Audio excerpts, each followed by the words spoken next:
नमस्कार, मेरा नाम आलोक है। आप लाइव स्टीज देख रहे हैं। बिहार के गांधी नीतीश कुमार, ये पुस्तक लिखी गई है। प्रभात पब्लिकेशंस द्वारा इस पुस्तक को पब्लिश किया गया है और आज इस पुस्तक का लोकार्पण किया है बिहार के महामहिम राज्यपाल राजेंद्र विश्वनाथ अर्लेकर। तस्वीरें आपको दिखा रहे हैं।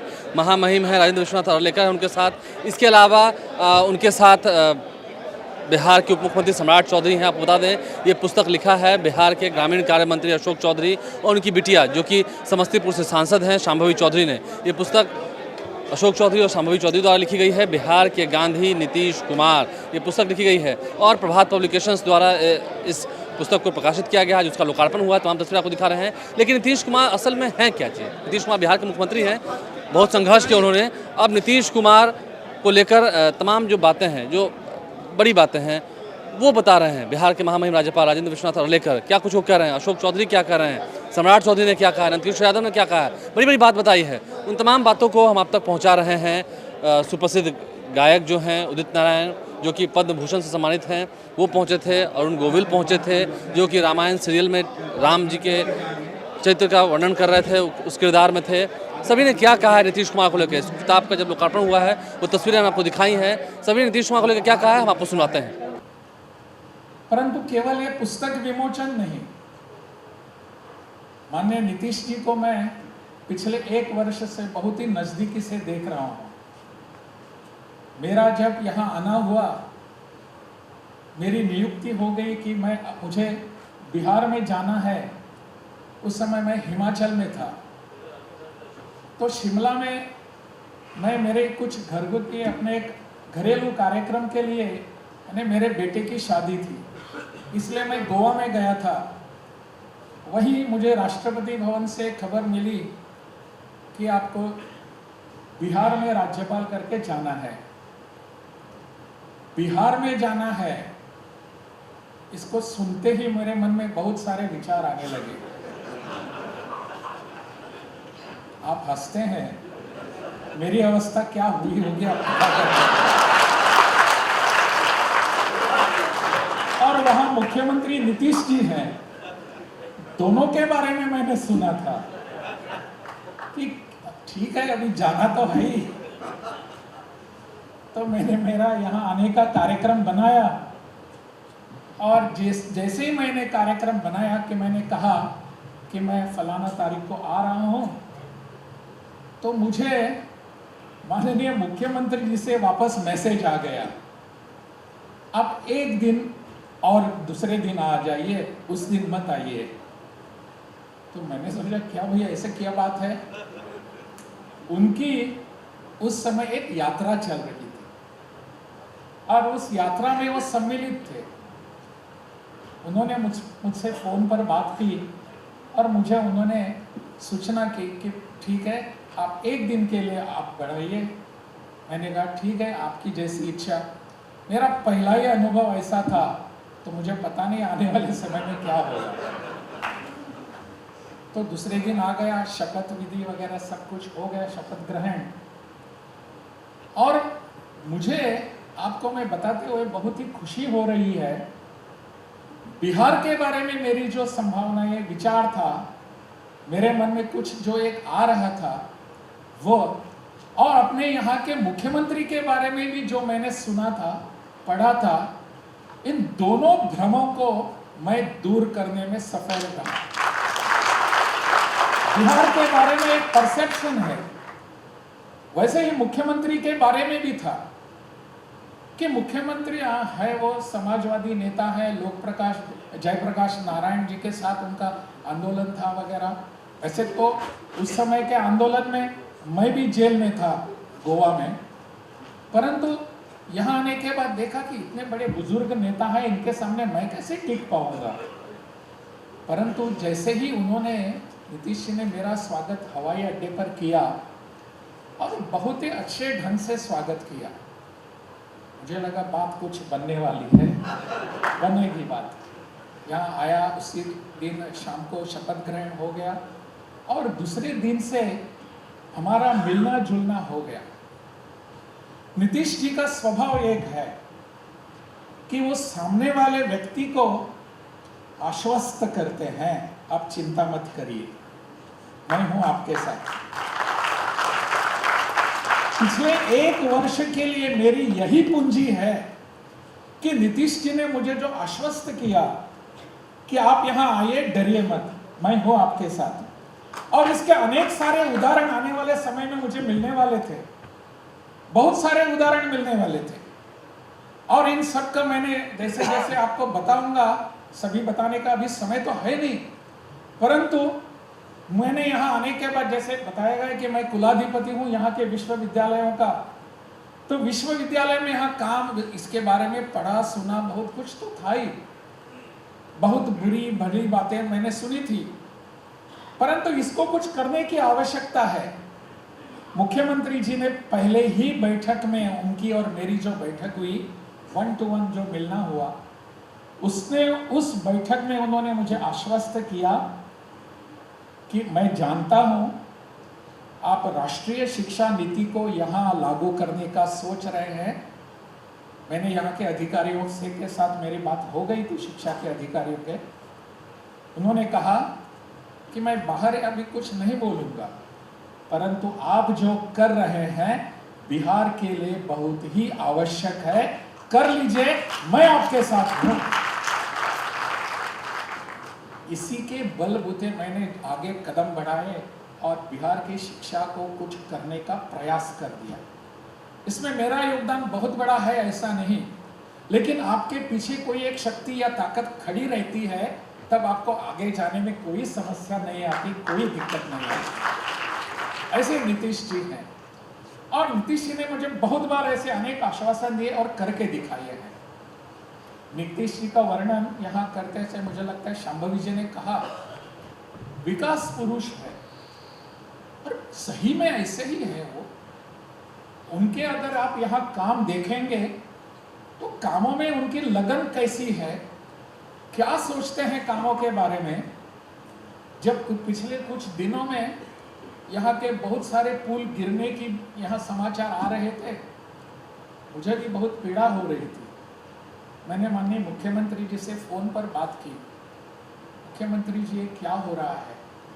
उनको भी, वो भी बहुत दुखी थे, पीड़ित थे, ऐसा नहीं होना चाहिए था, लेकिन मुझे उन्होंने कहा कि आगे ऐसा नहीं होगा। मैं भी पीड़ित हूँ, आप चिंता मत कीजिए। मुझे उन्होंने ये बात कही कि मुझे बहुत अच्छा लग रहा है कि आप हमारे बिहार के बारे में सोच रहे हैं। मैंने कहा, मैं आपके बिहार के बारे में नहीं सोच रहा हूँ, मैं मेरे बिहार के बारे में सोच रहा हूँ। मैं बिहारी हूँ, यहाँ आने के बाद मेरा और कुछ काम नहीं है, जो भी करना है वो बिहार के लिए करना है, और इसलिए मुख्यमंत्री मेरे साथ हैं, तो और क्या चाहिए मुझे। मुख्यमंत्री स्वयं मेरे साथ हैं, और इसलिए विकास करने के लिए जो भी बातें सामने आती हैं, उनके सामने आती हैं, उनके टेबल पर आती हैं, बिना कोई हिचकिचाए हुए वो उसको सम्मत करके काम करने के लिए बता देते हैं। जब एक बार राजभवन में आना हुआ उनका, हम बैठे थे चाय पीते पीते, मैंने उनको एक बात कही। मैंने कहा कि राजभवन में यहाँ एक काम करने की आवश्यकता है। मुझे कहने, चलिए हम जाएंगे, देखेंगे। हम आज जो, जिसे हम राजेंद्र मंडप कहते हैं, जहाँ बहुत सारे लोगों की शपथ ग्रहण भी हुआ है, तो वहाँ मैंने कहा कि इसको डिमोलिश करके ठीक ढंग से परमानेंट राजेंद्र भवन बनाएंगे। मुझे लेकर, मेरा हाथ पकड़कर मुझे लेकर गए, वहीं के वहीं उन्होंने अपने डेवलपमेंट कमिश्नर और पीडब्ल्यूडी के जो चीफ इंजीनियर है, आर्किटेक्ट, उनको बुलाया। 5 मिनट में सभी लोग आ गए। राज्यपाल जो कहते हैं उसको तुरंत करने की आवश्यकता है, कर दिया उन्होंने, सबको काम तो लगा दिया। मैंने कहा, मुझे यहाँ राजभवन के लिए एक गेस्ट हाउस चाहिए, उसकी भी योजना बनाने को कह दिया। इतने सरल और इतने, मुझे लगता है कि प्रेम भावना से वो मुझसे पेश आते हैं, मुझसे मेरे सामने बैठते हैं, मेरे साथ बैठते हैं, सामने शब्द गलत है, मेरे साथ बैठे हैं, तो मुझे और क्या चाहिए। और यहाँ के सभी विकास कामों के लिए यहाँ ध्यान देना उनकी हर दिन की एक दैनंदिनी बन चुकी है।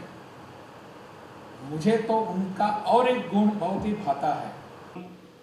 2000, वैसे तो मैं 2000 से विधानसभा का सदस्य रहा, लेकिन 2013 में मुझे बिहार प्रदेश कांग्रेस का अध्यक्ष बनाया गया और एक भूमि अधिग्रहण बिल भारतीय जनता पार्टी ने लाई थी कि भूमि अधिग्रहण बिल 14 के बाद जब भारतीय जनता पार्टी की सरकार बनी तो भूमि अधिग्रहण बिल को वापस लेने का निर्णय किया और राज्यव्यापी देशव्यापी उस पर प्रोटेस्ट हुआ था। क्योंकि मैं कांग्रेस का अध्यक्ष था तो मैंने उस समय बोध गया से चंपारण तक की एक पदयात्रा की थी उस भूमि अधिग्रहण बिल को वापस नहीं लेने के लिए। और उस क्रम में हमने पूरे बिहार के लगभग 381 किलोमीटर का बुद्धा से गांधी यात्रा की थी 19 दिन में पदयात्रा, और उस पदयात्रा के माध्यम से पूरे बिहार को हमने समझने का प्रयास किया था। मैं जिस जिस जगहों पे रुकता था और जिस जिस जगहों पे जाता था, लोग कहते थे कि इस बार तो हम लोगों ने 14 में नीतीश कुमार को वोट नहीं किया है, लेकिन 15 में नीतीश बाबू को दोबारा मुख्यमंत्री बनाने का काम करेंगे। तो हम पूछते थे, क्योंकि हम कांग्रेस के अध्यक्ष थे, हम पूछते थे लोगों से कि ऐसा क्या है नीतीश बाबू में कि आप फिर से नीतीश बाबू को बनाना चाहते थे, क्योंकि हम तो विरोधी दल में थे और कांग्रेस के अध्यक्ष के रूप में घूम रहे थे।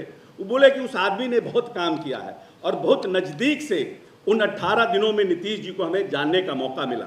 और संजोग ऐसा हुआ कि 14 के बाद 15 में हम महागठबंधन की इस प्रदेश में सरकार बनाए और कांग्रेस के अध्यक्ष की हैसियत से तीनों दल की यहाँ पर सरकार बनी और भारतीय जनता पार्टी को हम लोग हराने में सफल हो पाए थे।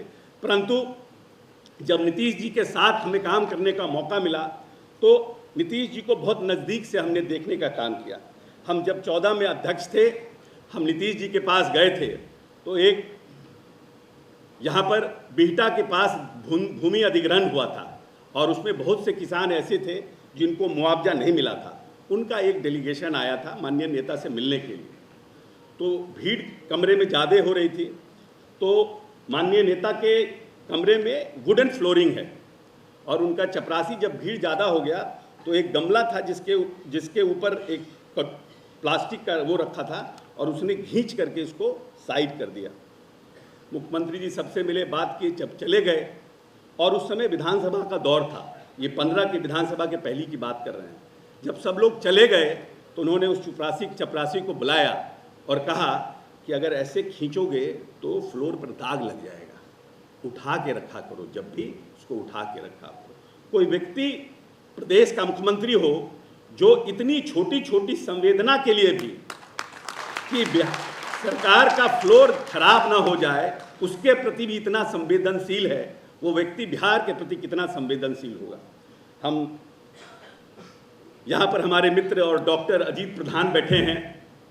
डॉक्टर अजीत प्रधान हम लोगों के सिर्फ मित्र नहीं हैं, कार्डियक सर्जन हैं और लंबे समय से कला के क्षेत्र में बहुत काम कर रहे हैं।